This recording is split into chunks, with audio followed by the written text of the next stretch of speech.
시청자 여러분 안녕하십니까? 집중토론의 김유미입니다. 현 정부의 국정과제이자 핵심 경제 정책 중 하나가 바로 사회적 경제 활성화입니다. 이에 대한 대안으로 사회적 경제 모델을 제시하고 있는데요.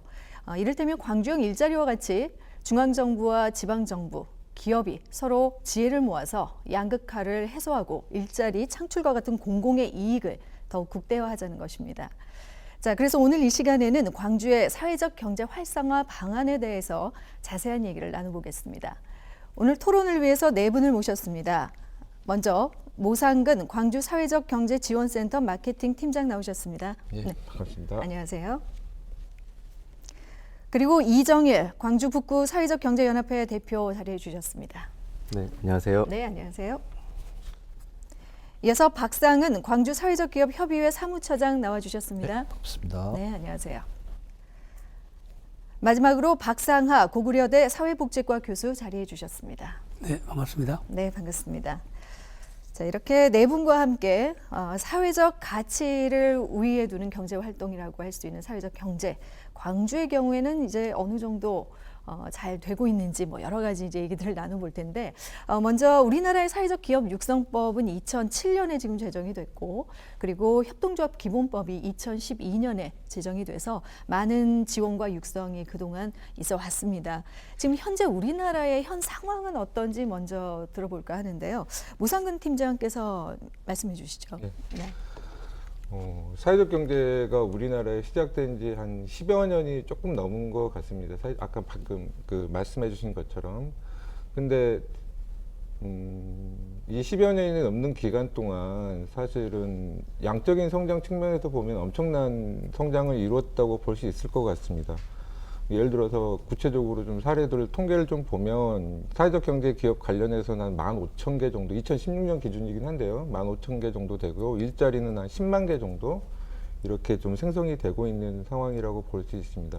실질적으로 하지만 근데 이러한 통계가 보여주는 것에서도 알 수 있겠지만 성장은 많이 됐는데 저희가 통계를 잡을 때 많이 놓치는 부분들이 구체적인 매출이라든가 실질적인 질적인 성장 부분에 대해서는 되게 좀 아직 좀 내놓고 이야기하기엔 되게 좀 부족한 부분들이 좀 많은데요. 그래서 일자리 부분도 아직은 조금 많이 미약한 것 같습니다. 선진국 같은 경우도 전체적으로 우리나라가 지금 현재 상황으로 대비해 보면 한 1.5% 정도밖에 이렇게 차지하고 있지 않아서 앞으로 좀 많이 발전을 해야 하고 할 수도 있고 또 앞으로 많은 성과를 기대할 수 있는 그런 좀 새로운 경제 영역이지 않을까 이런 생각을 좀 하고 있습니다. 네, 양적인 성장은 많이 과거에 비해서 이루었지만 질적인 성장 부분에서는 좀 부족하지 않나라는 말씀을 해주셨는데 박상하 교수께서는 우리나라의 지금 현재 이 사회적 경제 상황을 어떻게 보고 계시는지요? 네, 지금까지 앞에서 말씀하셨던 양적인 성장은 어느 정도 지금 성과가 있다 이렇게 보통 이야기를 하는데 실제로 지금 이게 역사적으로 굉장히 오래된 개념이지만 1970년대 이후부터 본격화되어 있어서 지금 전 세계적으로 이 사회적 경제가 굉장히 확산이 되었는데 우리나라는 IMF 때 구체적으로 좀 논의가 확산되어서 그 이후에 이제 국가가 제도화를 하면서 지금까지 왔는데 사실 우리나라의 지금 사회적 경제 같은 경우는 정부가 그동안에 주도를 너무 중앙정부 위주로 했다라고 하는 점이 양적인 성장과 연결되는 그런 부분이라고 볼 수가 있는데 그런 점에서 본다면 지금 아까 질적인 성장 이야기를 하셨지만 지금 우리 광주도 마찬가지입니다. 이제는 조금 더 너무 일자리에 치우친다라는 그런 정량적인 지표가 아니라 좀 실질적으로 어떤 공동체 활성화랄지 또는 지속 가능한 사회적 경제 모델을 좀 발굴하는 또 생태계 조성을 좀 활성화하는 이런 쪽에 좀 우리가 좀 노력을 좀 더 해야 되지 않나 이런 상황이 지금 좀 고민되고 있는 그런 시점이라고 볼 수가 있겠습니다. 네, 전 세계적으로 이 자본주의의 시장 경제나 이런 데서 오는 부작용도 불평등이라든지 빈부격차라든지 환경 문제 이런 것들을 어떻게 보면 사회 문제 해결의 대안책으로 나온 것이 바로 이 사회적 경제라는 어떤 개념인데 우리나라의 경우에는 세계적인 어떤 추세와 발맞춰 양적으로는 좀 어느 정도 성장을 보였지만 원래 취지, 질적인 면에서는 과연 이런 것들이 잘 달성되고 있는지는 한번 좀 생각해 볼 문제다라는 어떤 내용으로 두 분께서 얘기를 지적을 해 주셨는데, 앞서 말씀 중에서도 광주의 경우 그렇다면 어느 정도의 우리 지방 정부에서는 또 광주 자체만의 사회적 경제 부분은 또 어느 정도로 되고 있는지 궁금합니다. 현재 상황과 함께 광주를 대표할 만한 또 기업들은 그러면 어떤 것들이 있는지도 좀 궁금한데요. 이정일 대표께서 좀 이 부분을 설명을 해 주시죠. 네. 전국적 그 흐름과 그 동일하게 강주도 10년 전 사회적 경제보다 지금 현재 사회적 경제 기업들이 많은 성장과 양적 성장과 그리고 지금 현재 뭐 도전을 하고 있는데 질적 성장도 많이 이루어지고 있다고 생각합니다. 이제 그 질적 성장의 배경은 뭐냐면 기존에 이제 정부 지원에 의해서 기업들이 성장해 왔다면 지금은 정부 지원이 다 끊겼지만 현재 사회적 기업 같은 경우는 자립하고 있는 기업들이 거의 98% 이상이 정부 지원이 끊김에도 불구하고 자립을 하고 있습니다. 네. 이제 그런 대표적인 기업들이 사회적 기업은 시티나 엠마나 그리고 저희 소유자이자 있는 복지재단 이런 기업들이 이미 5년 전에 재정 지원이 끊겼음에도 불구하고 지금 현재 자립을 하고 있습니다. 그리고 매출과 고용 창출도 많은 성과를 이루고 있습니다. 그리고 협동조합 같은 경우도 협동조합이나 이런 기업들이 있고요. 자활 기업에는 집수리를 기반으로 하는 빅건설 그리고 양곡 택배를 하고 있는 새로운 기업들이 이미 정부 지원이 없음에도 불구하고 자립적 운영을 하고 있습니다. 그리고 많은 고용과 단기 영업 수익을 내고 있는 기업들이 있습니다.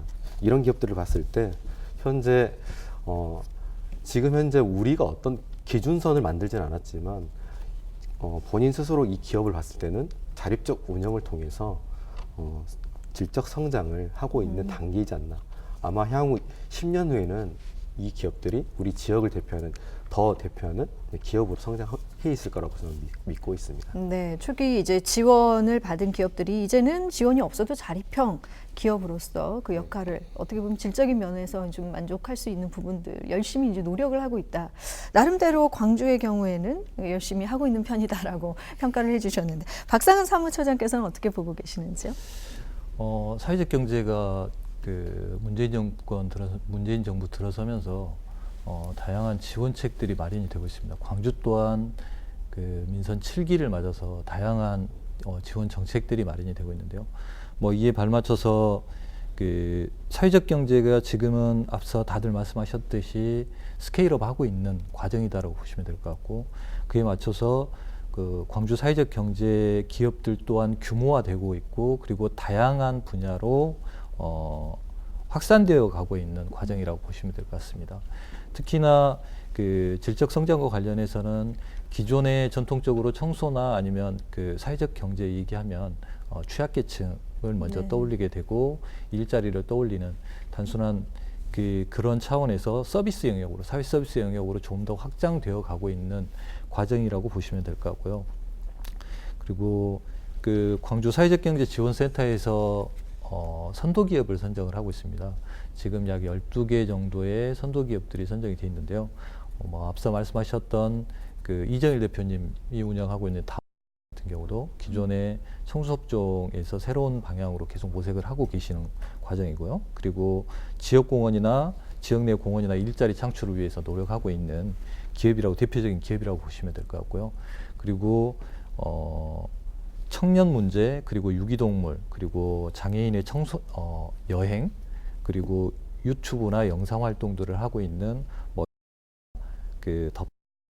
그리고 그리고 코 같은 젊은 기업들이 지금 사회적 경제로, 청년들이 사회적 경제로 눈을 돌리고 있는 과정이다라고 보시면 될 것 같습니다. 네, 그 말씀해주신 광주의 그 선도 기업들에게는 그 현 정부의 이런 그 조금 더 주목해주는 이런 정책의 부분들이 있어서 굉장히 좀 반기는 분위기가 또 아닐까 싶은데, 특히 문재인 정권 들어서면서 이 사회적 경제라는 또 사회적 가치라는 이런 개념들이 굉장히 부각되고 있는 것 같습니다.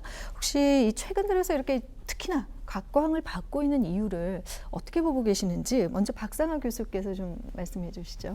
네, 저는 한 두 가지 정도로 생각해 볼 수가 있는데, 첫 네. 번째는 이 문재인 정부는 지금 7년도에 아까 그 사회적 육성법이 만들어졌잖아요. 그때가 노무현 정권 말기였습니다. 네. 사실 이제 문재인 정부는 노무현 정권을 이어받은 그 정부라고 해도 과언이 아니기 때문에 이 사회적 경제를 국정 과제로 최우선시했다라고 하는 이런 점이 하나가 있겠고요. 네. 또 하나는 이제 그 취임하고 나서 2017년 10월 18일인가요? 그때 사회적 경제 활성화 방안을 발표를 했습니다. 거기에 보면은 이제 한 6가지 분야에 대한 활성화를 하겠다라고 이렇게 구체적인 내용이 있는데 거기에 이제 우리가 첫 번째 소셜 벤처랄지 사회 서비스랄지 주거 환경, 문화예술 뭐 이런 그 분야별로 그 세부 계획을 발표하겠다라고 하는 그 사회적 경제 전반적인 로드맵을 발표를 한 바가 있죠. 네. 그래서 이런 여러 가지 환경 때문에 사회적 경제가 다시 새롭게 부각되고 있는 점이 아닌가 이렇게 생각을 합니다. 네. 이정일 대표께서는 어떻게 생각하시는지요? 처음에 이제 문재인 정부 들어서고 되게 우리 사회적 경제 관련해서 많은 관심을 많이 가졌던 것 같습니다.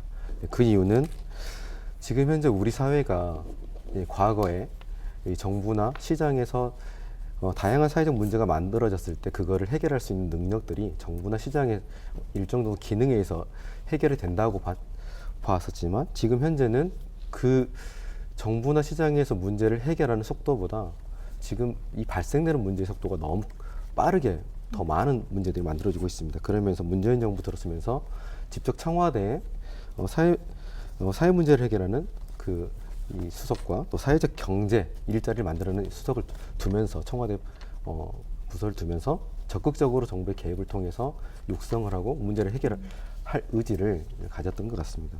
이제 그런 방향에서 정부가 직접 개입을 해서 문제를 해결하는 것보다 이 사회적 경제 방식이 훨씬 더 빠른 속도로 이 문제를 해결할 수 있는 방안이다 봤던 것 같고요. 저희 이 사회적 경제 주체들도 직접 어떤 경제적 가치와 사회적 가치를 같이 창출해 나가면서 이 문제를 해결해 나갔을 때, 이 정부 파트너로 나갔을 때 이 사회적 문제들이 빨리 해결된다고 생각합니다. 그러면서 처음에 이제 예전에 과거 정부에서는 사회적 경제를 직접 육성하기 위해서 다양한 지원 정책, 일자리 인건비, 그리고 다른 사업 개발 이런 지원 정책을 통해서 육성을 해왔는데요. 지금 현재 이제 문재인 정부 같은 경우는 이 지원과 플러스 지원과 더불어 지금 현재 이 기업들이 직접적으로 성장할 수 있는 근본적인 이 계기를 만들어주는 것 같습니다. 어떤 거냐면 사회적 기금을 만들어서 최근에 작년에 문재인 정부에서 사회적 기금을 연대 기금을 8천억을 조성하겠다 이런 발표를 보면요. 이제 앞으로 이제 기업들이 지원 정책으로 해서 인건비나 이런 것 지원을 통해서 성장해 나가는 게 아니라 직접 투자를 받거나 직접 대출을 받아서 기업을 적극적 성장과 육성을 통해서 이 기업이 스스로 자립을 하고 그 자립된 기업들이 다양한 지원 문제를 일자리뿐만 아니라 고용 창출의 문제뿐만 아니라 지역의 다양한 문제를 해결해 나가면서 비즈니스 모델을 만들고 그 기업들이 자생적으로 자립적으로 지속 가능한 기업을 만들어 가는데 지금 문재인 정부는 적극적으로 나서고 있는 것 같습니다. 네.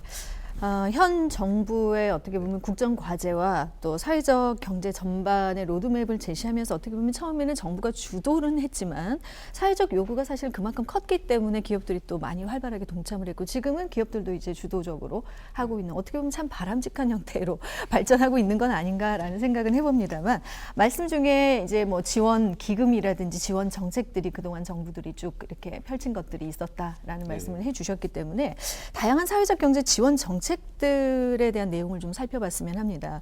각 지원 정책들은 어떤 내용들이고 또 어떤 특징들을 갖고 있는지 박상은 사무처장께서 좀 설명을 해주시죠. 네, 문재인 정부에서는 2020년까지를 사회적 경제 발전 단계에 있어서 성장기로 일단 구분을 하고 있습니다. 그에 따라서 부처별로 정책적으로 사회적 경제를 지원할 수 있는 정책들이 만들어지고 있고요.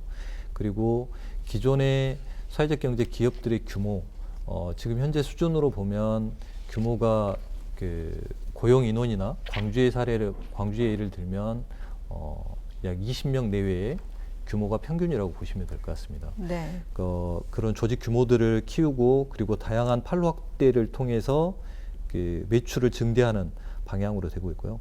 그리고 다양한 분야에서 다양한 그 서비스 모델들을 비즈니스 모델들을 만들어내고 있고 다양한 진출들을 할 수 있는 정책들이 일단 기본적으로 진행이 되고 있습니다.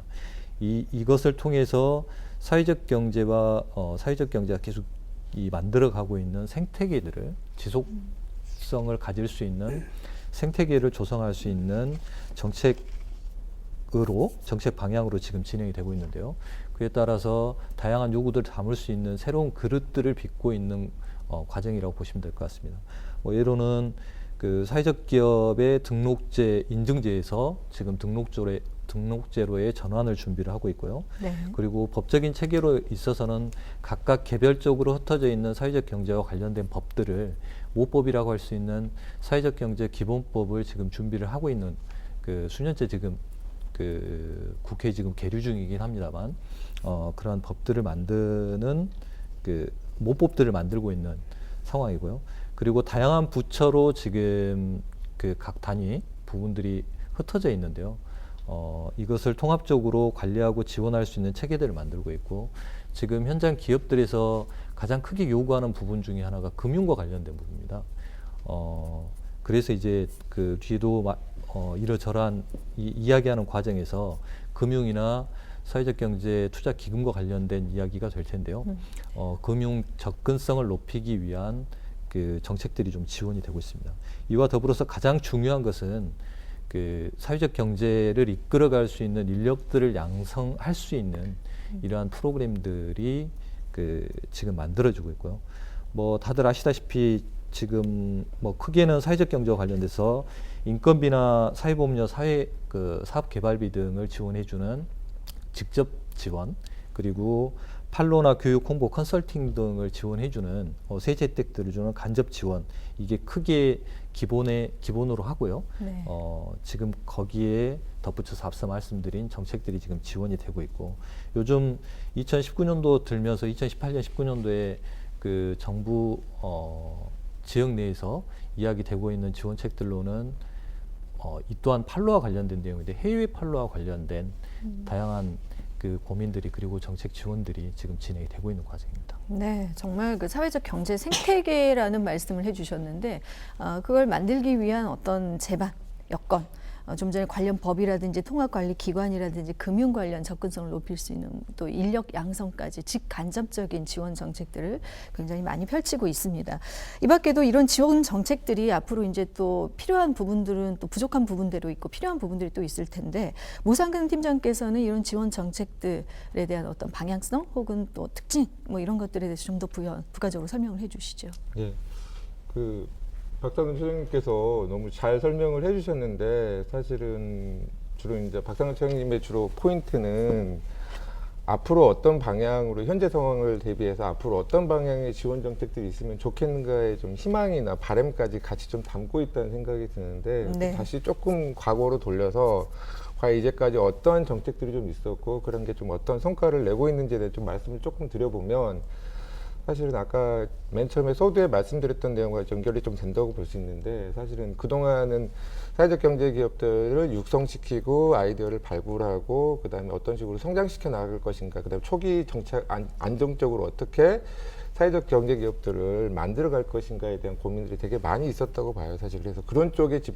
지원들이 많이 이루어졌죠. 그래서 초창기에 안정화될 수 있는 안정자금이라든가 그다음에 운영하는 과정에 있어서 어려움이 있기 때문에 일정 부분의 세제 혜택이나 기금 지원들, 그다음에 비즈니스 모델을 만들어가기 위한 사업 개발비 지원이나 이런 금융 지원들이 중심적으로 많이 이루어졌었는데 네. 물론 그런 과정에서 여러 가지 뭐 경영에 대한 지원이라든가 컨설팅들 다양한 지원들이 있었지만 그런 중심으로 많이 좀 지원 정책들이 이루어졌었다고 저는 보여지고요.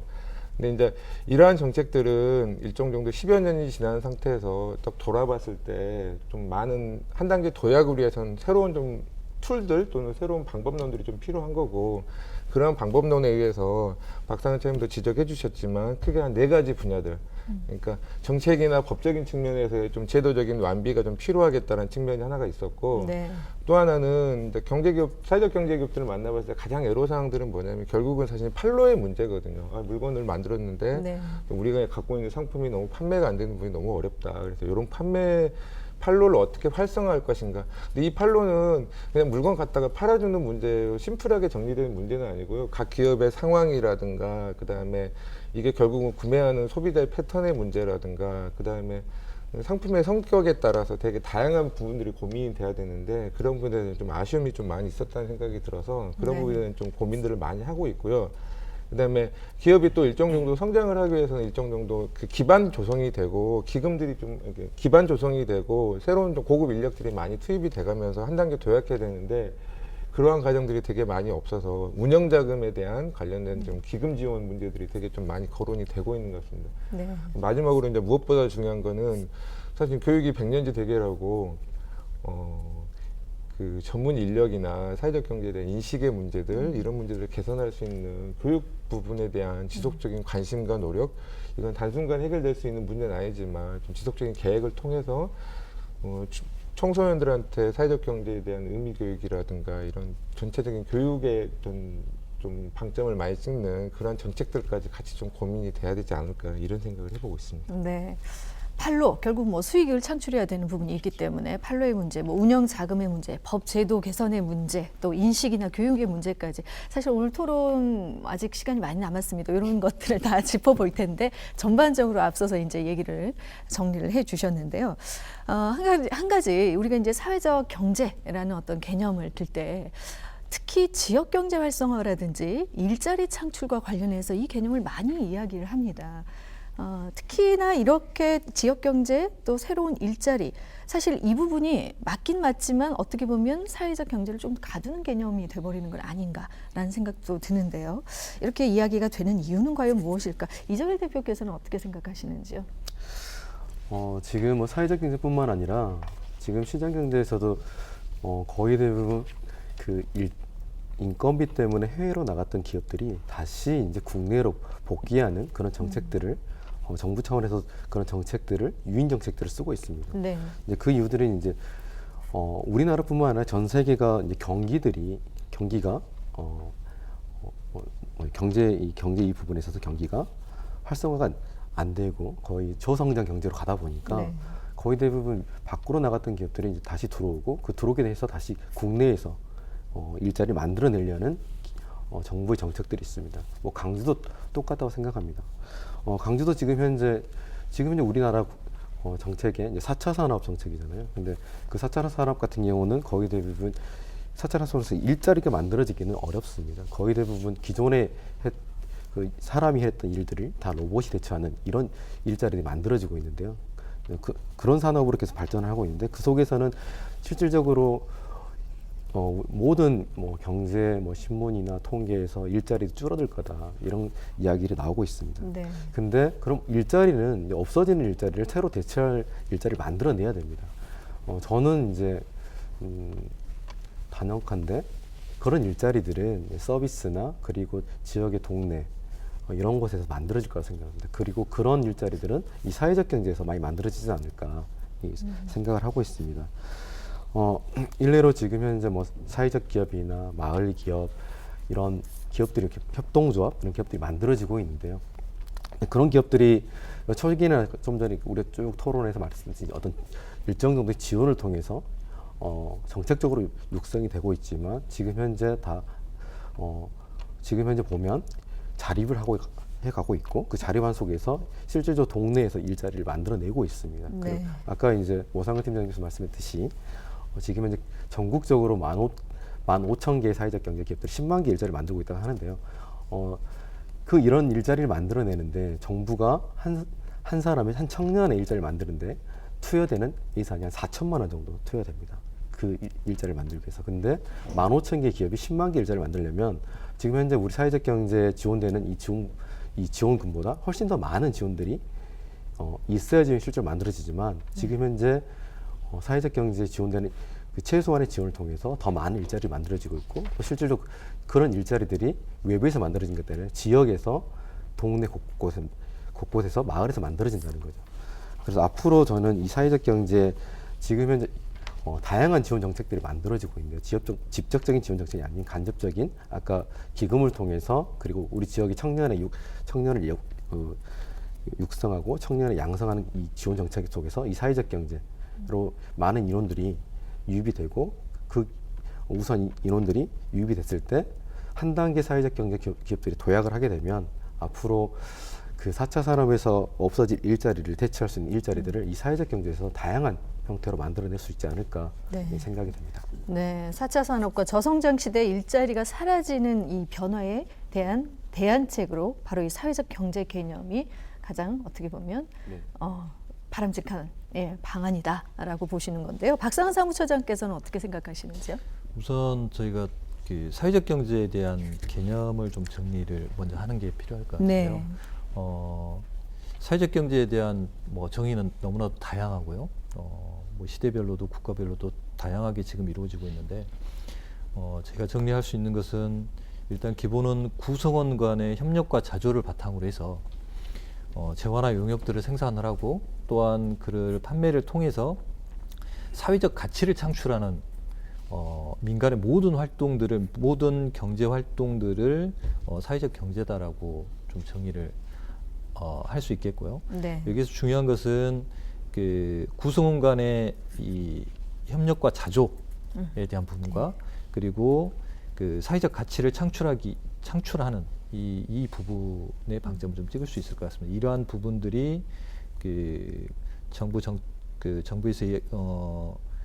이것을 움직이고 있는 시민들에게 그리고 여기서 일하고 있는 노동자들에게 또한 같이 그 하나라는 그 뭐라고 해야 되죠? 이 하나라고 하는 그런 의식들을 만들어내는 데 있어서 그 만들어내고 그를 통해서 일단 수치로 보면 일반 법인에 비해서 취업 유발 효과라고 해야 되나요? 취업 개발 효과가 산출액 10억당 일반적인 기업들 같은 경우는 12.9명 정도를 보고 있습니다. 네. 그런데 그 사회적 경제에서 일단 협동조합 쪽을 보면 38.2명 정도로 지금 수치상으로도 훨씬 더 높게 나오고 있고요. 그리고 구성원 이 일반 기업들 같은 경우에 그 이익을 주주나 아니면 특정인에 의해서 특정인들이 가져가는 구조라고 하면 만약에 가져가는 구조라고 하면 구성원들이 정체 이익을 공유하는 구조로 그리고 또한 이 민주적인 의사 결정 구조를 만들고 있습니다. 그래서 이를 통해서 양질의 일자리들이 창출이 되고 있는 과정이고요. 뭐 이 또한 뭐 예를 들자면 그 택시 협동조합의 사례를 보면 근로일수에 대비했을 때 일반 택시 수입의 약 1.7배가 그것을 운영하고 계신 분들에게 종사자들이 돌아가고 있다라는 수치들을 볼 수 있을 것 같고요. 그리고 이에 기반해서 그 높은 기업 생존율을 보이고 있습니다. 일반 기업들 같은 경우에 창업 3년 후가 되면 약 38% 정도밖에 생존을 하지 못하는데 뭐 사회적 기업 같은 경우는 인증 3년 후에 약 91.8% 정도가 생존을 하고 있는 이 모습들을 보이고 있습니다. 이러한 수치들로 차츰차츰 그 증명이 되고 있는 네. 사회적 경제 가능성들이 증명이 되고 있는 것이 지금 정부 정책으로 또한 반영이 되고 있고 새로운 일자리로서의 대안으로 좀 제안이 되고 있는 것 같습니다. 네, 기존의 생산이나 이익 창출을 위한 기업들이 앞서 말씀해 주신 것처럼 구성원 간의 협력과 자조를 통해서 사회적 가치를 창출한다라는 점이 핵심적인 개념이라면 어떻게 보면 그래서 사람 중심의 어떻게 보면 경제 활동, 기업들이 나아가야 될 방향성과 일치한다라는 맥락에서 네, 추가하고 싶은 게 예, 박상우 교수께서 이 부분 좀 더 부연 설명해 주시죠. 우리 사회적 경제를 그동안에 너무 우리가 이제 일자리 대안으로 이렇게 생각했던 그 부분에 대해서는 저는 좀 다른 생각을 좀 가지고 있는데 네, 이제 그동안에 이제 우리가 물론 그 정책을 위반하는 정부나 또는 그 좋은 일자리를 만든다라고 하는 그런 취지는 굉장히 저는 바람직하게 생각을 합니다만 이 사회적 경제는 일자리가 전부는 또 아니거든요. 네. 그런 측면에서 본다면 사회적 경제가 과연 정말로 일자리를 만들면서도 사회적 가치랄지 또는 공동체 활성화랄지 본래 그 지역사회에 지향하고 있는 그런 목표에 어느 정도 그 지역 주민과의 활성화랄지 이런 것 그런 사회적 목적이나 공익적인 자원하고 결합이 되어 있느냐, 네. 이런 것하고 결부하면서 일자리가 만들어졌느냐, 이런 것을 좀 우리가 조심스럽게 좀 판단도 해보고 정부 정책도 그런 데에 좀 신경을 써야 되지 않느냐, 저는 좀 이런 생각이 좀 많이 듭니다. 그동안 한 10여 년 동안 우리가 너무 일자리에 이 사회적 경제를 매몰시켰지 않나, 이런 좀 반성도 저는 해봅니다. 네. 일자리라는 어떤 부분을 너무 주되게 이렇게 정책을 펴다 보니 다른 사회적 가치의 어떤 취지, 본래의 목적, 여러 가지들 공공의 이익을 우선하는 것과 결부되지 못하는 어떤 한계점들을 갖고 있다라는 말씀을 지적해 주셨는데요. 그래서 이 사회적 경제가 사실은 한 단계 이제 도약을 해야 되는 어떤 시기가 또 온 것 같습니다. 이 시점에 어떤 부분들이 그동안 부족했고 그렇게 도약을 위해서는 또 어떤 정책들이 필요한 것인지 무상근 팀장께서 좀 의견을 주시죠.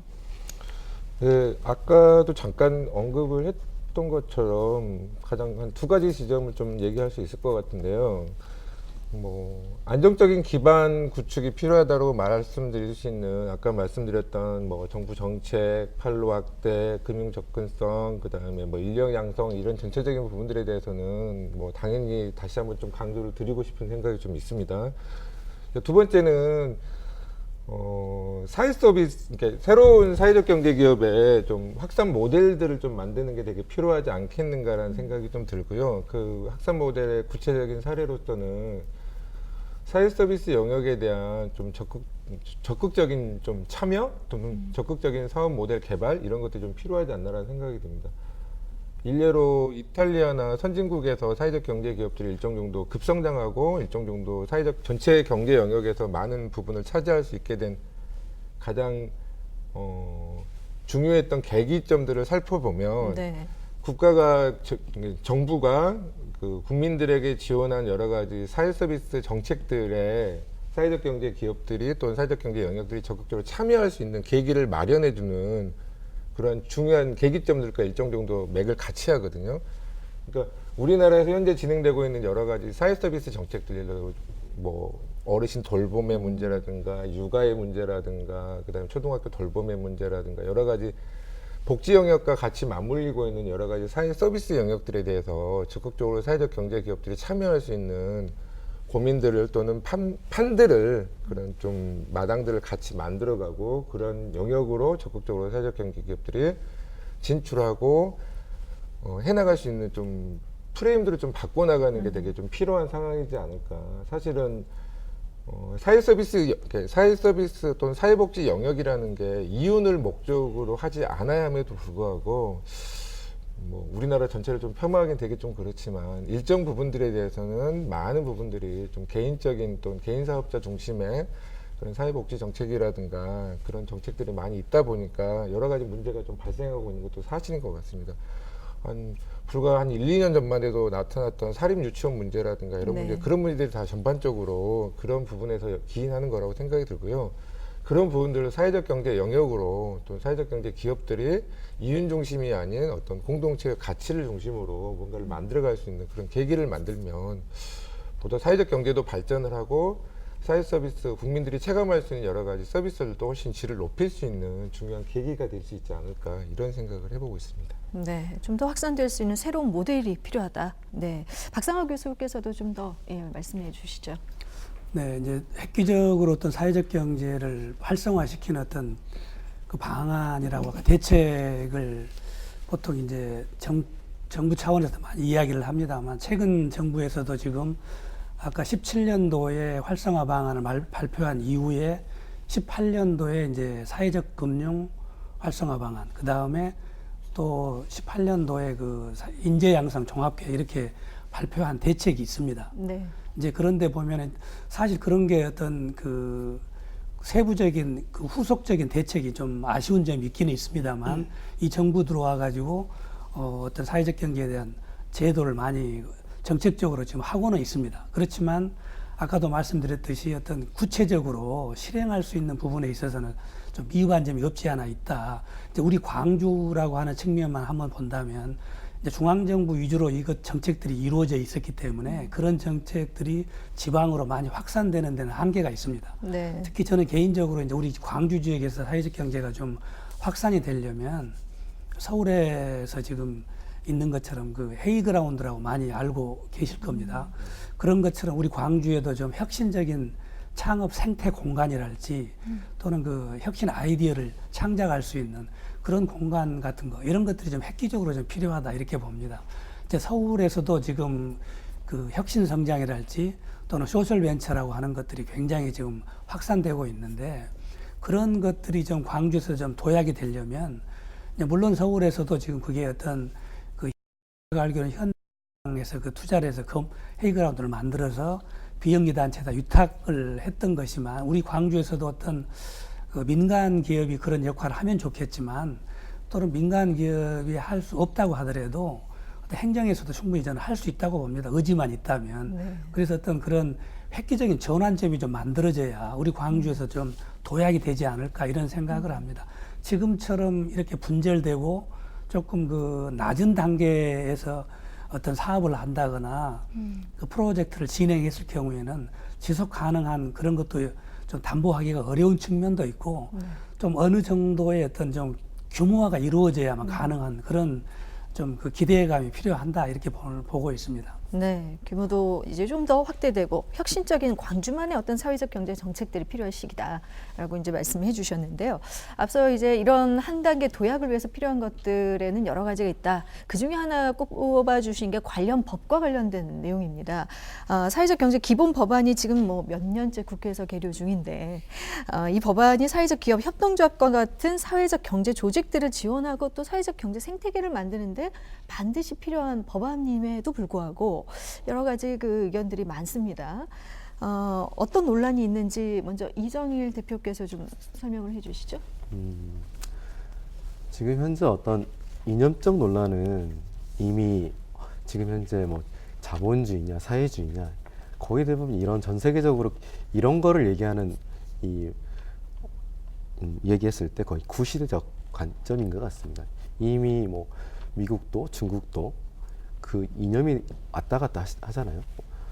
근데 지금 현재 우리나라 정치에서는 아직도 이 이념적 그 논란이 있는 것 같습니다. 2014년도에 예전에 새누리당의 대표였나요? 유승민 대표와 민주당의 이 대표가 합의를 해서 사회적 경제 기본법은 통과를 합의를 했었습니다. 근데 그때 또다시 얘기했던 것들이 이 사회적 경제가 이 시장 경제에 위반한다. 네. 이런 걸 통해서 당 대표를 해임을 하고 이 사회적 경제 기본법이 통과되는 것들을 막았습니다. 그리고 벌써 이 사회적 경제 기본법이 5년째 이 국회에서 계류 중인데요.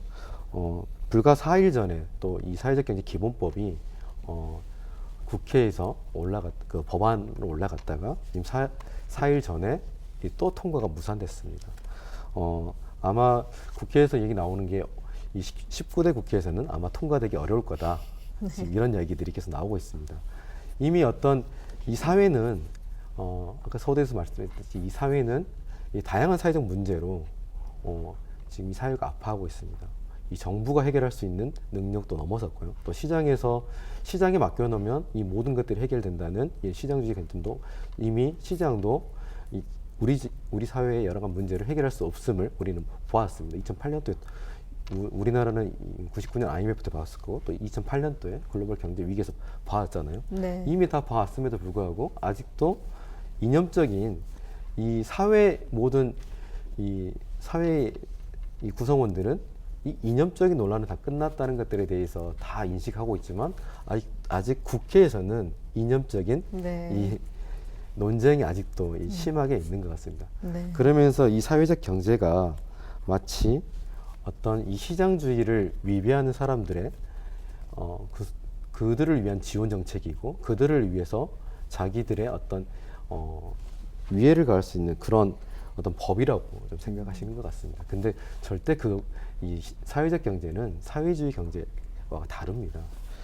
명확히 다르고 앞으로 우리 뭐 아까 일자리도 나왔었고 또 박상 교수님께서 말했듯이 우리 다양한 사회적 문제 일자리와 더불어 이 다양한 사회적 문제를 해결할 수 있는 이 사회적 경제 기업들을 육성하는 이 법입니다. 이 법이 빨리 조속히 통과돼서요. 이 사회적 경제가 더 지금 한 10년 동안 이 사회적 경제가 보여주었던 이 실적들을 앞으로 10년은 더 빠른 속도로 이 기업들이 성장해 나가면서 지역의 다양한 문제를 해결해 나가야 된다고 생각합니다. 그래야지만이 지금 현재 이 발생되고 있는 다양한 사회적 문제를 함께 정부의 파트너 그리고 시민의 파트너로 같이 해결해 나갈 수 있지 않을까 싶습니다. 그래서 저는 네. 좀 다시 한번 이 토론을 통해서요. 이 내년 이제 총선이 있는데 내년 이 총선에서 당선될 이 국회의원님들은 네. 이 이념적 논란을 좀 접어주시고 이 사회적 경제가 우리 사회의 사회적 문제를 해결할 수 있다는 그런 확신을 가지고 이 사회적 경제 기본법이 내년 20대 국회 때는 바로 좀 통과가 됐으면 네. 하는 희망을 가져봅니다. 네. 자유시장 경제주의에 반한다는 어떤 이념의 문제가 법 제정의 발목을 잡고 있다. 예. 박상학 교수께서는 어떻게 보고 계시는지요?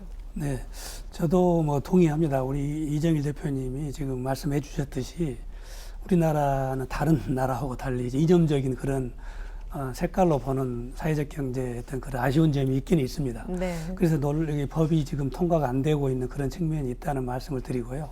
또 하나는 이제 또 그 논란이 되는 것 중에 이념적인 것 이외에도 개별 지금 사회적 기업 육성법이 있고 협동조합 기본법이 별도로 있는데 네. 또 이게 사회적 경제를 총괄하는 기본법을 또 만들어야 되느냐라고 하는 그 옥상옥이다 이런 또 주장이 있습니다. 네. 이런 이제 또 이게 이 사회적 경제라고 포퓰리즘으로 보는 어떤 그런 경향이 있기 때문에 그런 측면에서 보면은 좀 정치적으로 이념적인 대립이랄지 논란거리가 되고 있다 이렇게 보고 있는 점이 하나가 있고요. 네. 또 내부적으로는 지금 현재 발의된 그 기본법의 그 내용을 보면은 그 법 안에서도 좀 논란이 몇 개가 있습니다. 다시 말씀을 드리면은 그 법 중에 누가 주무부처를 하느냐. 지금 현재는 기재부를 주무부처로 두고 있는 그 법안의 내용들이 많이 있습니다. 네. 근데 이제 거기도 이제 그 기재부를 하느냐 아니면 우리 정권 초기에는 문재인 정부 출범할 때는 중소기업 벤처부를 또 처음에는 의식을 많이 했었거든요. 네. 또 그러다가 이제 그렇다고 한다면 전국적으로 그 관리하는 그 어떤 행정적인 전달 체계를 누구로 할 것이냐. 지금 현재처럼 각 지역에 있는 중간 지원 조직이냐 아니면 지금 행정부 산하에 있는 사회적 기업 진흥원이라고 있습니다. 거기를 지방의 지점을 다 만들 것이냐 뭐 이런 논란부터 시작을 해서 그 기본법 안에 있는 내용을 가지고도 지금 논란이 있는 부분이 있습니다. 그래서 사실은 이제 그 어떤 그 사회적 경제 범위랄지 또는 개념이랄지 이런 것들도 좀 논란이 있긴 있었습니다. 초창기에. 예를 들면 지금 우리 같은 경우는 협동조합, 뭐 사회적 기업, 마을 기업, 자활 기업 이 네 개를 중심으로 한 이야기를 많이 하고 있는데 네. 사실은 뭐 직업재활 부분이랄지 마을 만들기랄 이런 마을 공동체 이런 것도 사회적 경제 영역에 들어와야 된다라고 하는 그런 논란 또는 이제 실질적으로 공공부의 비율을 또 어느 정도 해야 되느냐 뭐 이런 논란 아니면 또 그 정부가 실질적으로 사회적 기금을 조성하는 데 역할을 해야 되느냐 네. 민간이 해야 되느냐 이런 논란 하여튼 그 세부적으로 보면은 그 입법 안에 들어있는 내용 중에서도 여러 가지 논란이 있을 수 있는 내용들이 있어서 네.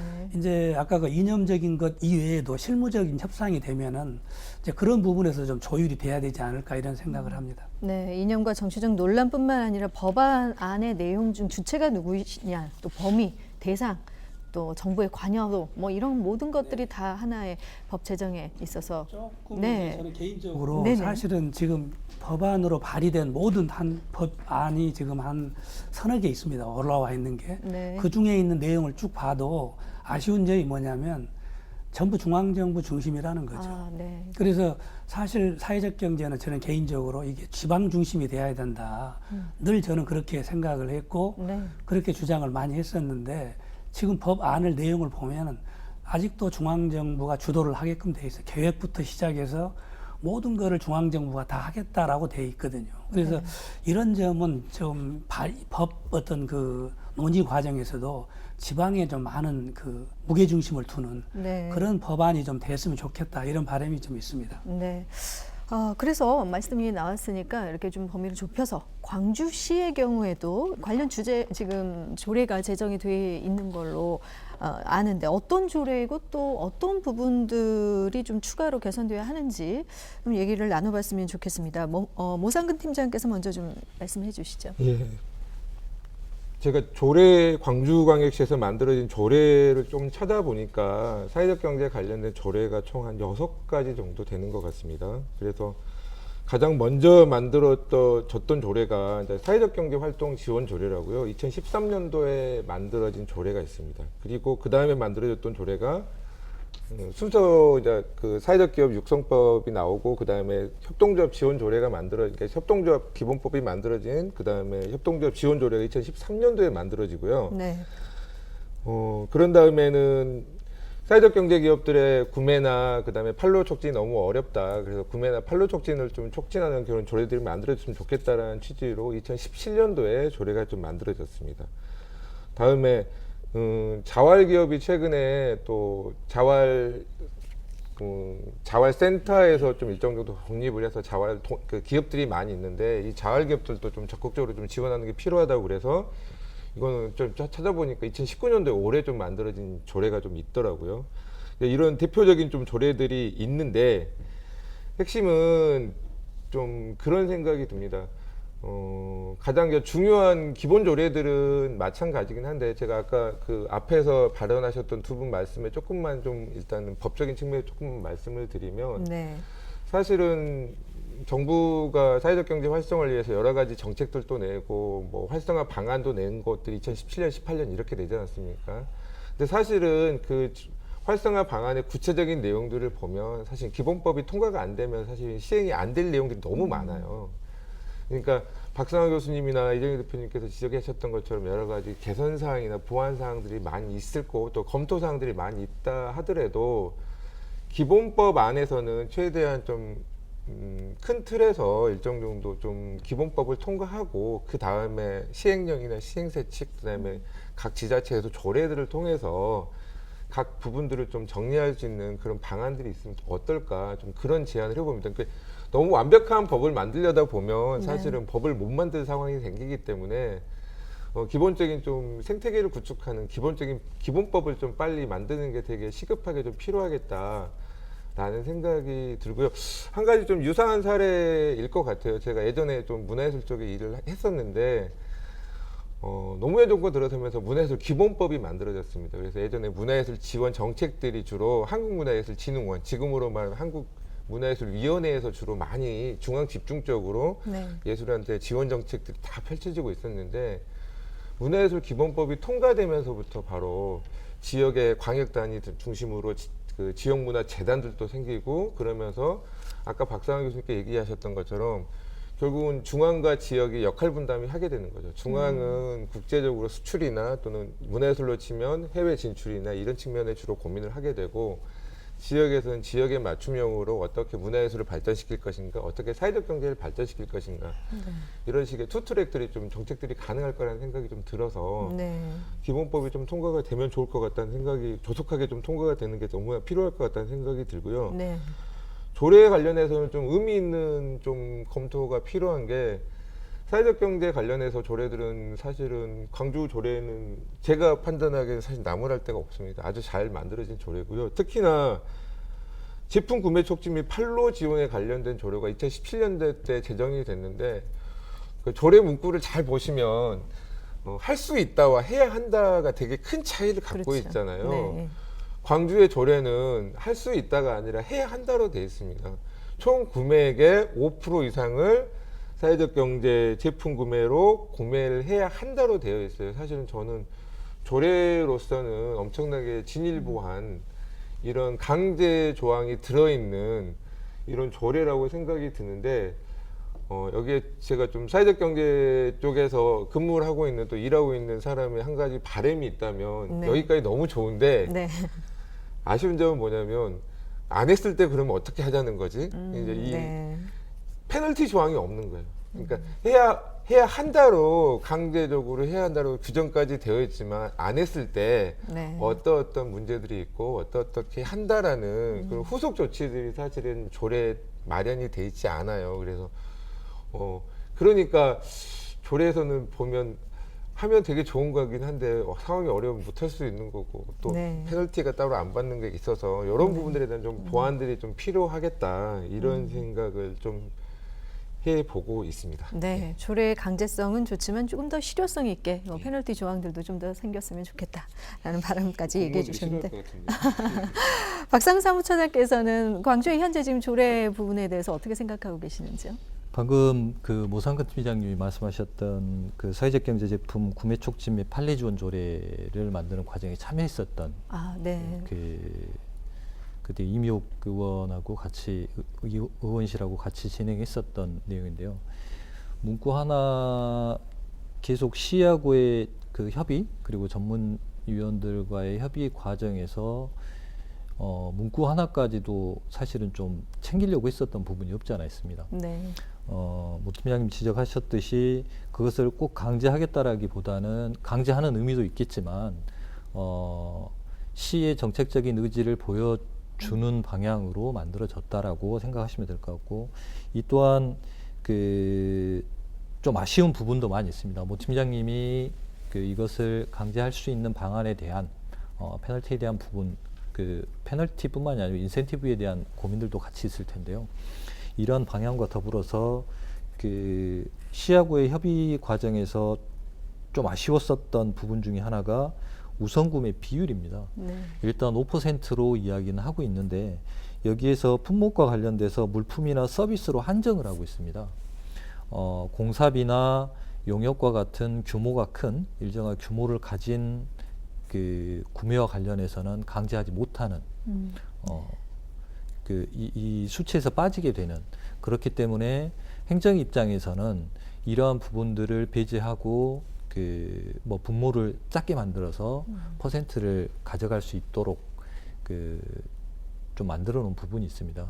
이러한 부분들은 시하고 협의를 통해서 뭐 다른 지역들 또한 사실은 좀 막혀 있는 부분들이 있는데요. 네. 같이 지역적인 연대를 통해서 공사비나 용역 부분들까지도 그 대상에 그 들어갈 수 있도록 이러한 부분들을 좀 수정해야 될 것 같고 네. 이게 진행이 돼야지 사회적 경제에서 계속 얘기하고 있는 스케일업, 규모화, 다양화 이러한 데 있어서 필요하지 않겠느냐라는 생각이 들고요. 사회적 경제 활동 지원 조례 13년도에 만들어졌고 다른 지역보다 더 빨리는 아니지만 네. 빨리 만들어진 곳 중에 하나라고 보시면 될 것 같습니다. 특히나 타 지역 조례에 비해서 광주 그 활동 지원 조례 같은 경우는 거의 조례라기보다는 사업계획서에 가까울 정도로 디테일하게 내용들이 잡혀 있습니다. 네. 그 내용에는 문제로 꼬집을 만한 내용들이 크게 많지는 않겠는데 다만 아쉬운 것은 다른 법이나 아니면 제도들이 뒷받침되어지지 못하는 이유 중에 하나가 이것을 운영하고 있는 정책 결정권자들의 정책 의지가 조금 아쉬운 부분 중에 하나이겠고요. 네. 여기에 대해서 그 시에서 조금 더 그 의지들을 가져주셨으면 하는 부분하고 그리고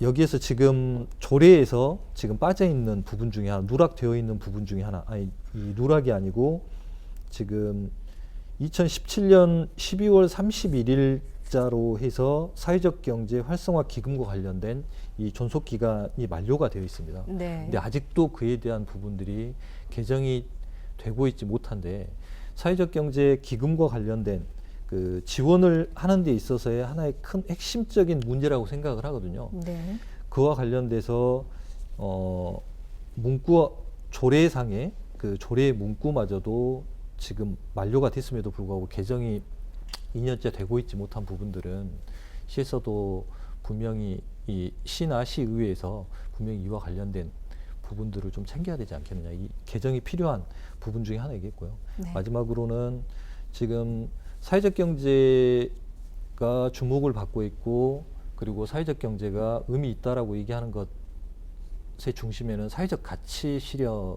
있습니다. 기존의 매출 중심에 그리고 성과 중심의 그 인식들이 있었다라고 하면 사회적 가치에 대한 인식을 그 높이고 사회적 가치 실현을 지원해 줄 수 있는, 지지해 줄 수 있는 이러한 조례들이 광주에서 좀 선도적으로 질 필요가 있지 않겠느냐. 그리고 그에 따른 지표들까지도 개발하는 조례가 필요하지 않겠느냐라는 생각이 듭니다. 네, 광주의 경우 조례들이 대부분 그래도 구체적으로 지금은 제정이 돼 있지만 앞으로 또 개선해야 될 부분들도 짚어주셨는데요. 자, 이 사회적 경제라는 게 사회적 기업, 마을 기업을 포함해서 협동조합, 자활기업 등 뭐 다양한 형태로 경제 조직이 있는데 각각이 추구하는 어떤 목적에도 좀 차이가 있을 것 같습니다. 그 차별성에 대한 얘기를 먼저 박상하 교수께서 좀 말씀해 주시죠. 네. 우선 그 취약계층이나 저소득층에게 일자리 제공 또는 뭐 공동체 활성화를 이런 그 공통적인 특징은 가지고 있는데 이제 각각의 어떤 주관 부처나 또는 그 지향하는 목적이나 또는 이런 어떤 그 구체적인 근거 법률이 4개의 영역이 다 다릅니다. 네. 구체적으로 지금 사회적 기업 같은 경우는 고용노동부가 주관 부서이면서 실질적으로 그 법이 사회적 기업 육성법이라고 하는 그 법 내에서 지금 움직이고 있는 취약계층을 위한 일자리 제공이나 사회 서비스가 목적으로 되어 있습니다.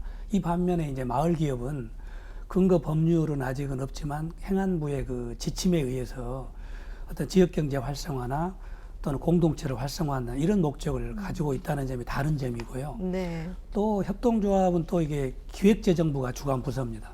그러다 보니까 근거 법률도 사회적 그 협동조합 기본법에 의해서 움직이는 거고요. 또 그 목적도 조합원의 이익이랄지 어떤 그 지역경제 활성화랄지 이런 데 있는가 반면에 이 자활기업 같은 경우는 근거 법률이 또 국민기초생활보장법이거든요. 그러다 보니까 지금 목적하는 바도 수급자나 저소득층의 어떤 탈빈곤이 목적이거든요. 네. 그래서 지금 이 4개 영역이 뭐 기본적으로 추구하는 법률이랄지 목적이랄지 주관 부처 이런 것이 각각 다르다 보니까 어떤 사회적 경제 영역의 전체의 공통 분모를 묶어서 추진하는 정책 위반이랄지 이런 게 상당히 좀 애로사항이 없지 않아 있습니다. 실질적으로 지금 논란이 되고 있는 것도 그 지원이 각각 영역에서 별도의 방식으로 지금 전달 체계가 따로 이루어지고 있는데 이거를 사회적 경제 영역 안에 포함을 시켜서 한다라고 하는 것 때문에 네. 좀 쉽지 않은 그런 부분이 있다고 볼 수 있겠습니다. 네, 그렇군요. 박상은 사무처장께서도 좀 덧붙여 설명해 주시죠. 뭐 교수님이 방금 정리해 주신 내용을 크게 벗어나지는 않을 것 같고요. 뭐 기본적으로 사회적 경제가 그 담고 있는 것은 구성원 간의 그 자주와 협력을 중심으로 하고 있어요. 연대를 중심에 두고 있습니다. 그리고 그렇다 보니 그 구성 단위들이 어디를 그리고 누구를 대상으로 하고 있느냐, 어디를 바라보고 있느냐들에 따라서 뭐 마을 기업, 사회적 기업, 협동조합, 자활기업 이렇게 크게 나뉜다라고 뭐 규정할 수 있을 것 같습니다. 네. 네네. 좀 덧붙여서 말하고 싶은데요. 전 차별성보다 동질성에 대해서 좀 얘기를 하고 싶습니다. 실질적으로 아까 박상하 교수님께서 말씀했듯이 이 기업을 관리하고 운영하는 법 그리고 부처가 각각 4개의 부처로 나눠져 있기 때문에 차별성이 있어 보이지만 현장에서 기업 활동을 할 때에는 제가 이제 북구 사회적 경제 연합회 대표로 활동을 하고 있는데요. 네. 실질적으로 협동조합, 마을기업, 자활기업, 사회적 기업 대표님을 직접 만나면 그 기업엔 저희 이질성보다는 동질성을 많이 느낍니다. 어떤 공동체성을 중심으로 기업을 활동을 하고 있고요. 그리고 기업 생산과 이 분배에 있어서 명확히 어떤 사회적 경제가 추구하고 있는 함께 일하고 함께 나눈다. 이런 것들을 그리고 지역의 어떤 사회적 문제를 기반으로 해서 비즈니스 모델을 만들고 그걸 해결한다. 이런 동질성이 있습니다. 그래서 차별성보다는 현장에서는 사회적 경제 성장은 연대와 협력입니다. 근데 이런 부처에 막혀 있는 부분 때문에 기업들 간에 지금 이제 강조에서도 연대와 협력을 조회하는 그런 기능들을 하고 있는 것 같습니다. 그래서 저는 이제 저희가 사회적 기업, 마을 기업, 협동조합, 자활 기업 이렇게 또 얘기를 하지만 네. 우리는 사회적 경제다. 그리고 사회적 경제는 연대와 협력을 통해서 성장을 하고 있다는 것들에 대해서 현장에서는 항상 검증하고 또 또 그리고 확인하면서 기업 활동하고 있습니다. 그래서 앞으로 저희 이제 사회적 경제를 바라볼 때 동질성을 네. 더 함께 얘기해 주시면 네. 감사할 것 같습니다. 네, 경제활동의 형태라든지 목적은 물론 각각 다르지만 거기에 각각 다른 만큼의 정책을 통해 자율성을 보장하면서 또 동질성을 살릴 수 있는 앞으로의 그런 그 바람들을 좀 얘기해 주셨는데 또 한 가지 공통점이 있다면 사실 사회적 경제의 안정적인 발전은 누구나 바라는 것 같습니다. 그 중에 가장 중요한 게 재원이고요. 그래서 앞서 말씀해 주신 기금 문제에 대한 얘기들 많이 나왔는데 1, 2년 사이에 사실 집중적으로 제안된 게 이 사회적 경제 기금입니다. 어떤 내용이죠? 먼저 박상은 사무처장께서 좀 설명해 주시죠. 지금 그 금융 접근성을 높이기 위한 다양한 정책들이 지원이 되고 있고요. 그리고 정책 자금들이 사회적 경제와 관련된 정책 자금들이 지금 투여가 되고 있습니다. 여기에 있어서 그 핵심 중에 하나라고 할 수 있는 사회적 경제 기금은 기본적인 성격을 사회혁신을 하기 위한 사회적 경제가 사회혁신 그리고 뭐 도시재생을 비롯한 다양한 분야에서 그 참여하고 이끌어갈 수 있는 그 틀을 만드는 인내자본의 성격을 갖고 있다라고 보시면 될 것 같습니다. 저희가 지난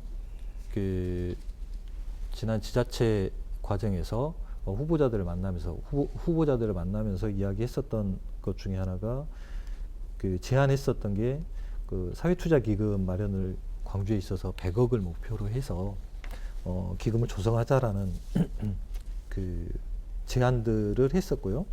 그리고 사회성과 인센티브를 도입하고 그 광주 사회성과 지표들을 개발하고 이에 따른 성과를 측정하고 재정 보전하고 판로를 지원하는 방향으로 활용할 것을 일단 제안을 하고 있는 했었습니다. 그래서 네. 단순히 시뿐만이 아니고 시나 아니면 지역의 뭐 유수의 기업들에 의한 그 재정 출원만을 요구하고 있는 것은 아니고요.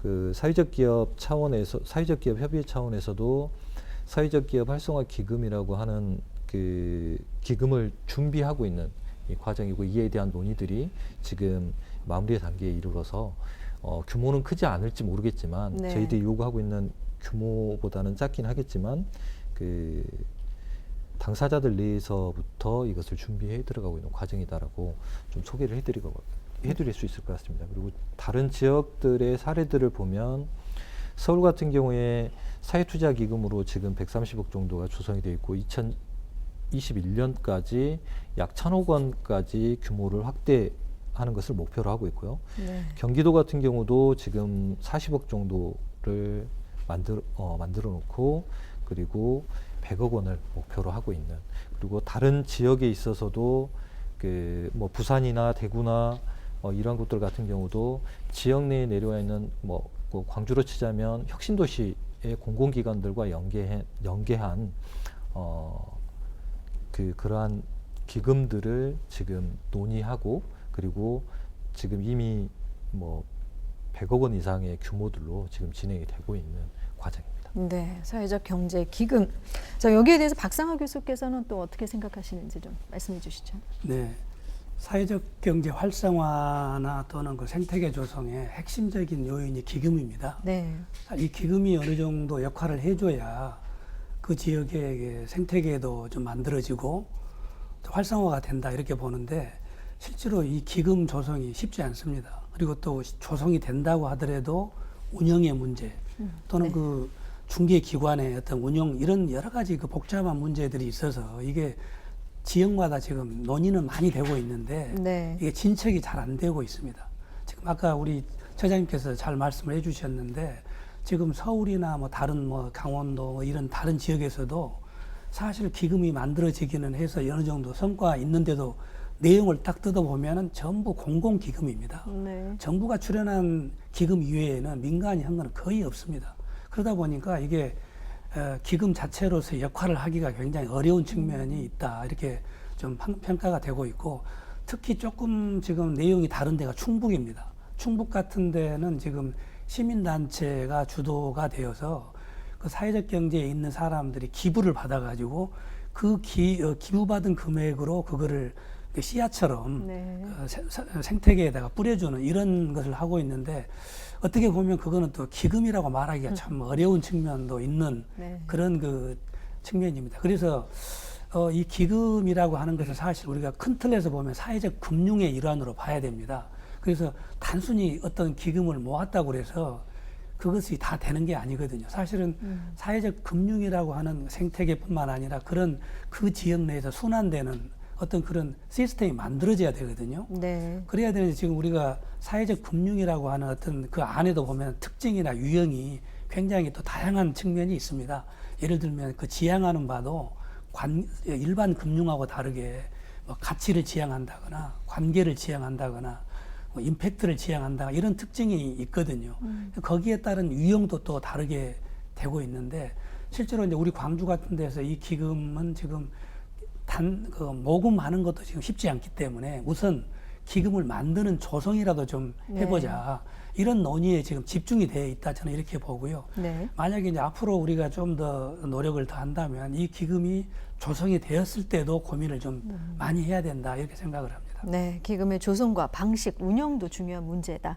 혹시 여기에 덧붙이실 말씀이 있으시면 간단하게 주시죠. 먼저 이정일 대표께서. 예. 기존의 일반 금융은 어떤 경제적 가치를 다 평가를 해서 그 기업의 그리고 개인의 신용도에 대해서 등급을 나누고 그 대출이나 이런 심사를 통해서 엄격한 심사를 통해서 이 자본이 투여되잖아요.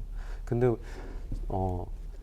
서두에서 말씀했듯이 사회적 경제는 다양한 사회적 문제와 직면하면서 경영 활동을 하고 있습니다. 그렇기 때문에 어떤 경제적 가치와 경제적 지표로 보여줄 수 없는 사회적 가치 같은 경우는 다양합니다. 그리고 어떤 나에게는 사회적 가치가 필요하지 않지만 또 다른 누구에게는 그 사회적 가치가 큰 의미로 다가올 수 있습니다. 그렇기 때문에 다양한 사회적 가치의 수요가 있는 그런 계층에게 그리고 그런 우리 일반 시민들에게 어떤 이 사회적 문제에 대한 서비스를 제공하려면 기존의 방식의 금융에서 평가하는 이 경제적 가치 그리고 대출 심사 제도를 통해서 많이 이루어지는 기금 투자 이런 것들이 아닌 새로운 가치를 볼 수 있는 그런 기금 투자가 만들어져야 됩니다. 그리고 그 기금들이 만들어져서 다양한 시도를 한 번은 실패하더라도 그게 의미 있는 어떤 사회적 가치를 만들 수 있는 사회적 파장을 만들 수 있는 거라면 과감히 투자할 수 있는 그런 기금들이 만들어져야 된다고 생각합니다.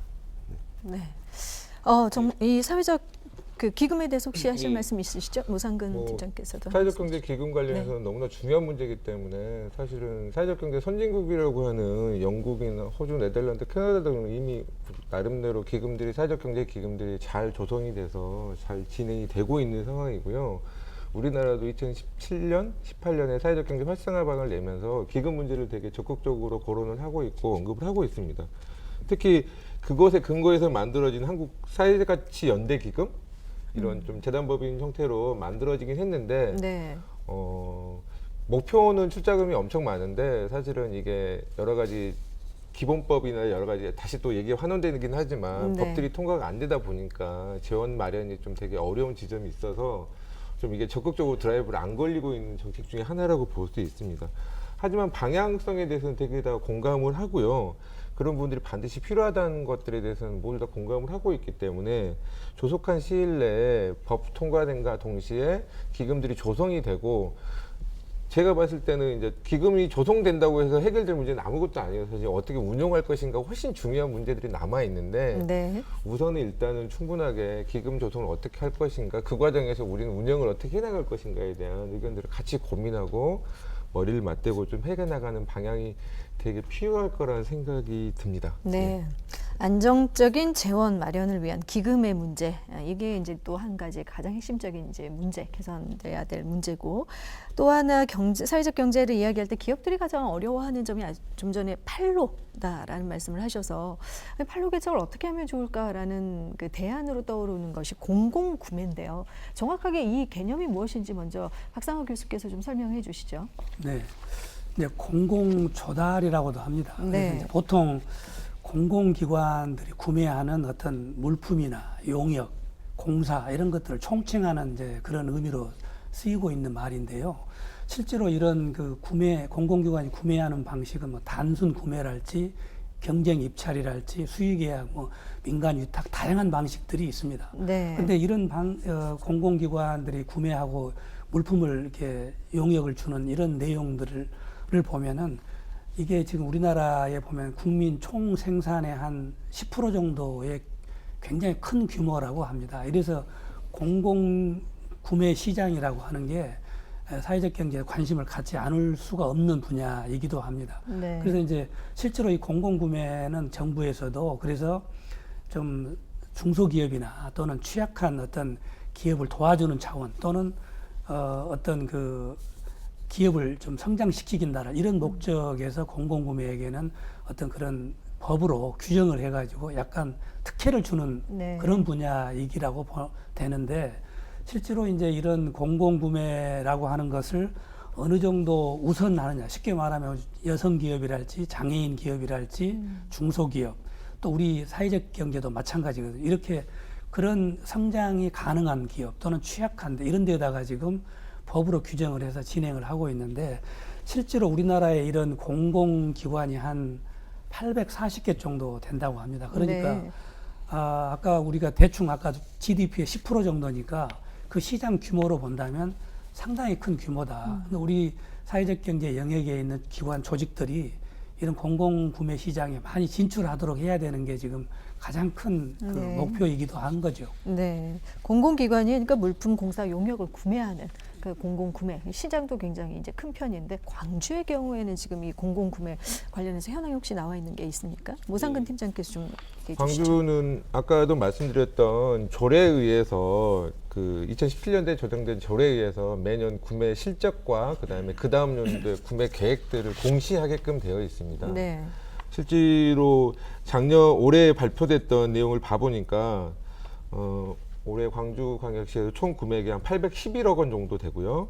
이 중에서 약 6%인 48억 원 정도를 구매한 것으로 발표가 되어 있습니다. 네, 근데 한 가지 더 유의미한 데이터를 좀 확인해 볼 만한 게 있는데 사실 이 공공구매 실적은 광주광역시도 그 집계를 해서 발표를 하지만 우리나라 전체적으로는 고용노동부라는 부처에서 또 집계를 해가 전체적으로 발표한 사례가 있습니다. 네, 그것도 잠깐 좀 살펴보면 광주광역시가 491억 원 중 약 5%인 25억 원을 구매한 것으로 발표가 됐어요. 네, 사실은 통계가 되게 좀 차이가 큰데 이거는 물론 그 기준이 약간 다르긴 합니다. 예를 들어서 협동조합을 넣을 거냐 말 거냐 이런 기준이 약간 차이가 있긴 한데 그런 차이를 감안하더라도 사실 오차가 좀 발생을 하거든요. 네, 근데 제가 이거를 보면서 되게 고민을 해볼 만한 여지가 있는 게 어떤 거냐면 이 공공구매 관련해서 기준이나 또는 이렇게 집계하는 방법이나 이런 것들이 약간의 좀 이걸 100% 현실을 반영하는 거냐 네. 이런 문제들에 대해서는 좀 평가가 좀 엇갈리는 부분이 있습니다. 그래서 그런 부분에 대한 좀 현실적인 방안들이 좀 평가들이 좀 또는 그런 방법들이 좀 시급히 개발이 되는 게 좀 필요하겠다. 네. 이런 생각을 좀 말씀을 드리고요. 실질로 현장에서 기업을 운영하고 계시는 기업인데 광주에서 48억 원어치를 구매를 했다고? 그러면 우리 기업 내 제품은 어떻게 되는 거지? 이런 고민들을 되게 많이 하시거든요. 그래서 그런 체감률도 많이 떨어지고 있는 사실이라고 하나 말씀드리고 싶고 네. 또 한 가지는 이제 실제로 구매를 하시는 분 입장에서는 자꾸 이게 제품의 문제로 고민을 많이 하세요. 아, 공공구매하니까 내가 뭘 사줘야 되지? 어떤 물건이 있지? 이제 이렇게 고민을 하시는데 그런 것보다도 사실은 아까도 좀 말씀드렸던 사회 서비스 영역의 용역이나 서비스 분야에서 얼마든지 많은 좀 훌륭한 기업들이 많이 있기 때문에 네. 그런 분야에서 좀 적극적으로 고민을 하면 되게 좋을 것 같습니다.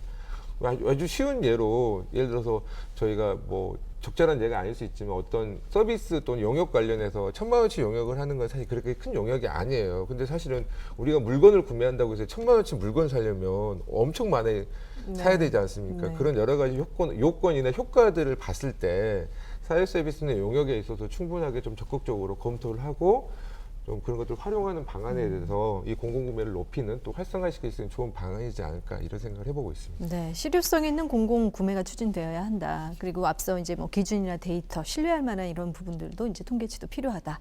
이런 얘기를 해주셨는데 혹시 덧붙여서 간단하게 공공구매 관련해서 하실 얘기가 있으십니까? 먼저 박상은 사무처장께서 해주시죠. 연계되는 내용이겠는데요.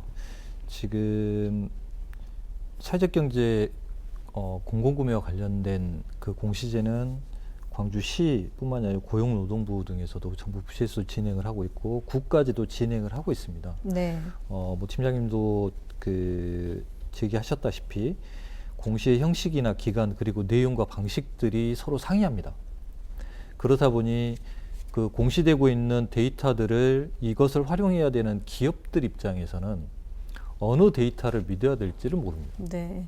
신뢰도 자체도 떨어뜨리는 방식으로 지금 공시제가 운영이 되고 있고 그나마라도 총 합계라도 맞았으면 좋겠는데 총 합계마저도 맞지 않는 그런 상황이라서 이에 대한 제도 정비가 일정하게 좀 필요하겠다라는 생각이 들고요. 네. 그리고 그 공공구매에 대한 공공구매를 계속 이야기하고 있는 것은 그 제가 볼 때는 공공구매는 뭐 줄탁동시다라고도 얘기할 수가 있을 것 같습니다. 서로가 행정이 그 공공기관이 사회적 경제를 그리고 사회적 경제가 공공기관을 서로 도울 수 있고 주고받고를 할 수 있는 그러한 공간이다라고 볼 수 있겠는데요. 그럼에도 불구하고 실은 공공기관에서는 공공에서는 사회적 경제 제품들이 없다라고 얘기를 하고 네. 사회적 경제 기업들은 공공에서 공공구매를 하지 않는다라고 지금 얘기하고 있는 과정입니다. 이러한 미스매칭이 발생하는 이유 중에 하나는 이것을 중간에서 중개해 줄 수 있는 플랫폼이 없는 것 또한 문제가 있습니다. 네. 사회적 경제 기업들의 그 지금 운영 현황들을 보면 그 제품에 대한 홍보 비용이나 그리고 홍보 마케팅 비용 그리고 판로를 개척할 수 있는 영업 사원들이 그 많이 부재한 상황입니다. 네. 이렇게 계속 돌고 다니고 있는 기업을 소개하고 제품을 소개하고 있는 사람들이 부족하기 때문에 그만큼 공공의 입장에서는 이러한 부분 사회적 경제가 보이지 않을 수밖에 없고요. 그러다 보니 이것을 중간에서 그 플랫폼의 역할들을 해줄 수 있는 사회적 경제 제품들을 모아놓고 이것을 지역 내에서 홍보할 수 있는 공간들이 일정하게 좀 필요하겠다라는 생각이 들고 그러한 필요에 의해서 지난 9월 달에 그 광주에서 여기 계신 이정일 대표님께서 이사장을 맡고 계시는데 사회적 협동조합이라고 광주에 있는 사회적 경제 제품들을 통합적으로 유통하는 플랫폼을 지금 구축을 하고 있는 과정이고 네. 내년부터 본격적인 역할들을 할 수 있을 것 같고요. 그리고 다른 지역의 사례를 보더라도 뭐 대구의 무한상사 그리고 경북의 종합상사 이 다른 지역에서 경기도나 이런 곳들도 전 그 광역지자체별로도 만들어지고 있는 유통 플랫폼들이 공공구매와 관련된 부분에 있어서 서로 공공기관도 돕고 저희 사회적 경제 기업들도 도울 수 있는 구조들이 일정하게 네. 만들어지지 않을까 싶습니다. 네, 공공구매에 대한 그 자세한 내용들을 말씀해 주셨는데 오늘의 뭐 마지막 질문이 될 수 있을 것 같습니다.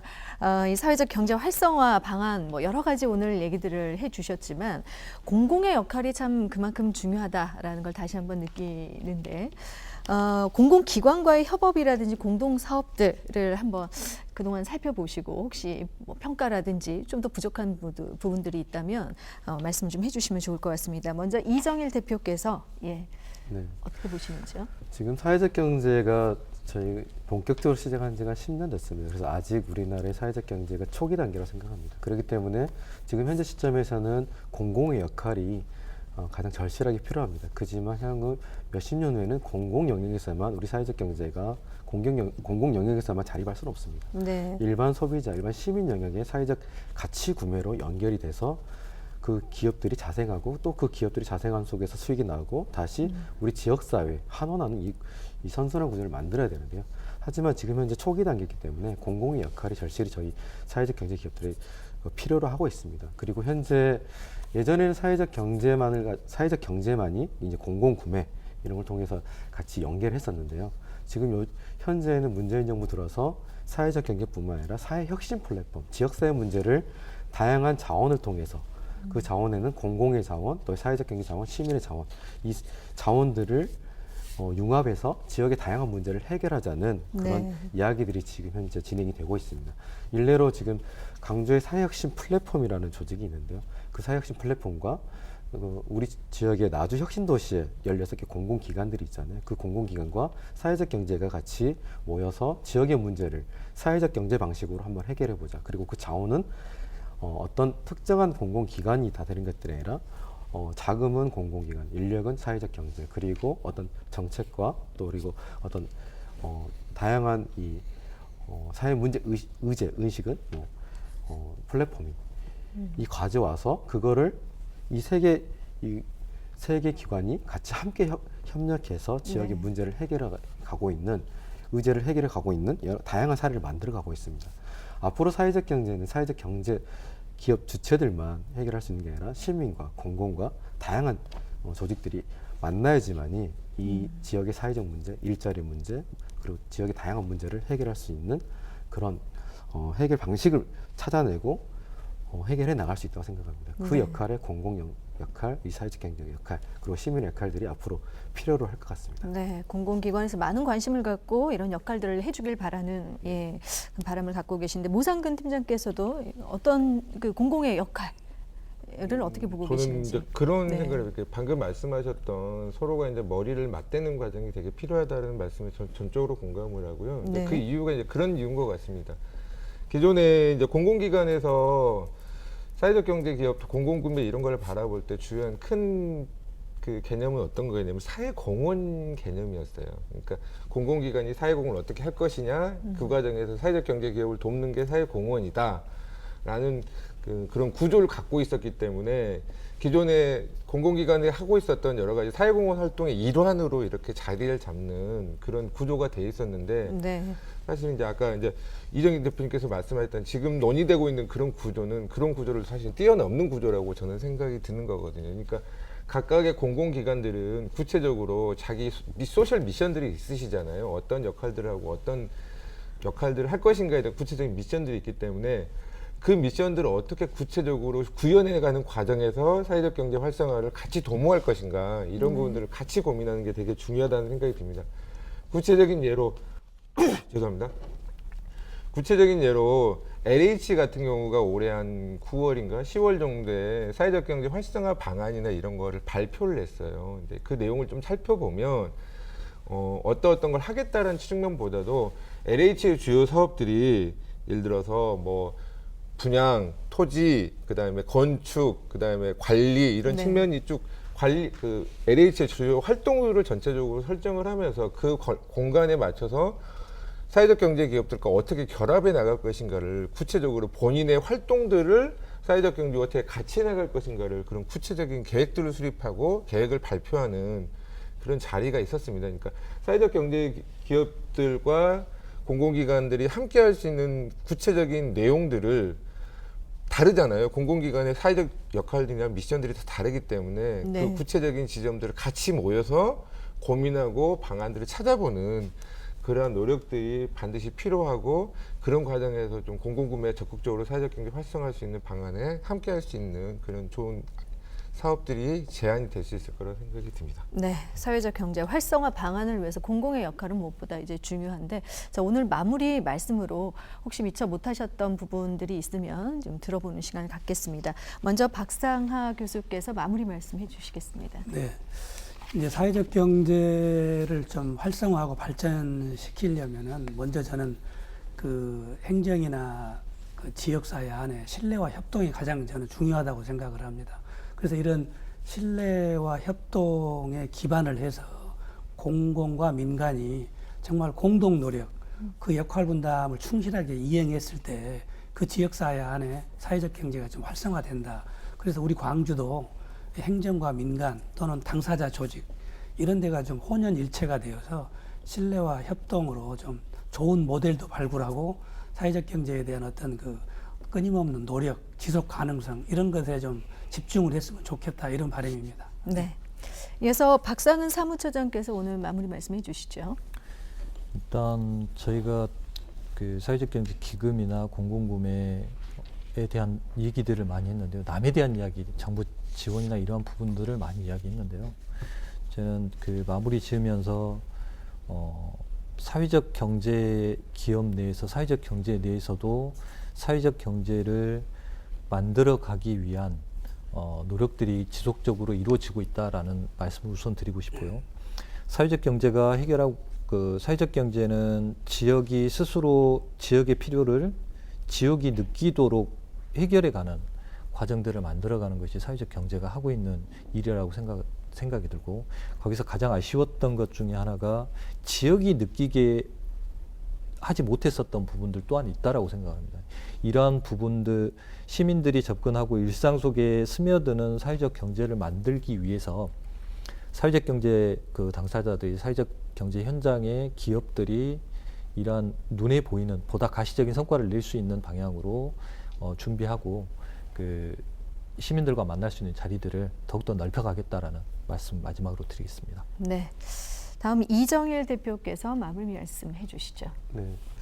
지금 현재 인류 사회는 그 어떤 시대보다 비약적인 성장을 했습니다. 그리고 그 누구보다, 그 어떤 세대보다 지금 현재 잘 사는 세대일 겁니다. 그지만 역으로 너무나 많은 사회적 문제와 직면하고 있습니다. 여성, 환경, 일자리, 그리고 인권, 다양한 문제 속에서 지금 뉴스 매체를 보면 우리는 그 문제와 직면하고 있습니다. 이런 문제들을 지금 현재 기존의 시장, 정부에서만은 해결하기에는 한계가 있습니다.